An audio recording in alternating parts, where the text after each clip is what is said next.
In this lecture, we are going to toggle the links from within the editor. The client should be able to view the effects of our controls on the block.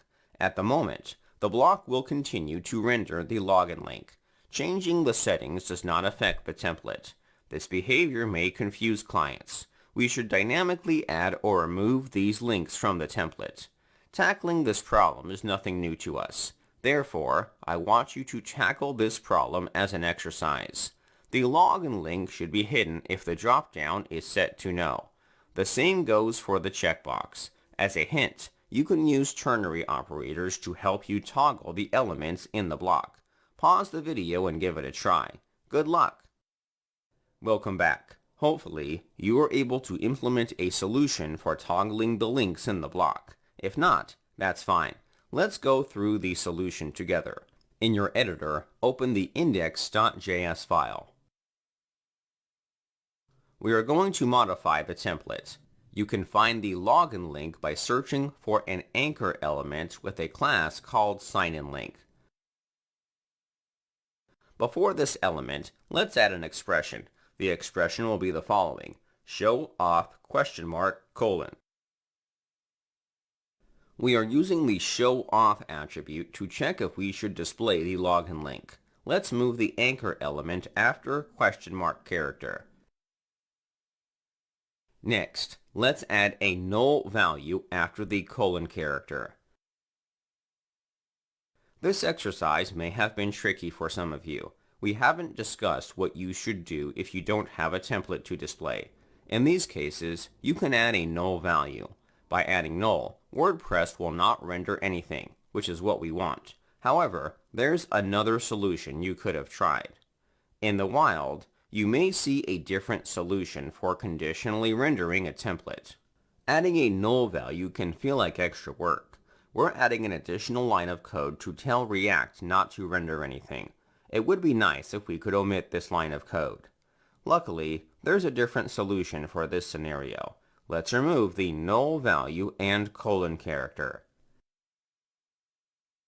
Next, let's replace the ? character with the AND operator. So far, we've been dealing with a single condition. What if we want two conditions within a single statement? The AND operator allows us to check two conditions. If both conditions aren't met, nothing happens. The AND operator is written with two ampersand characters. In this example, the first conditional statement will never run. The first condition is true. However, the second condition is false.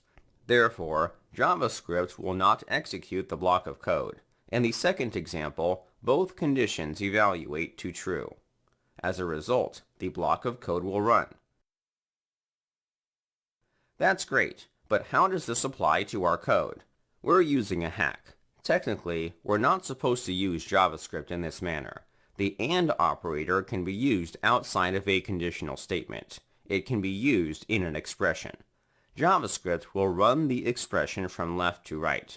It'll check if the showAuth attribute is true. If it is, it'll run the second condition. However, our second condition is the template. This will cause JavaScript to output the template. What if the showAuth attribute was false? JavaScript follows a fast exit strategy. If a condition is false, subsequent conditions are never checked. It doesn't matter if the other conditions evaluate to false. This behavior boosts the performance of JavaScript. Makes sense, right? It doesn't matter if the other conditions are truthy. Ultimately, the entire condition will fail. Since that's the case, the template will never render if the showAuth attribute is false. This behavior can be tricky to wrap your head around. If that doesn't make sense, you can stick to ternary operators.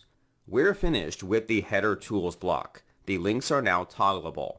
Let's try testing our block by refreshing the experimental page in the Gutenberg editor. We can toggle the values to toggle the links in the block. You can use any combination of values to achieve the desired interface. Once again, we're using a hack solution for conditionally rendering blocks. Using the AND operator can be a great way to reduce the template size by one line of code. Let's finish the header tools block in the next lecture.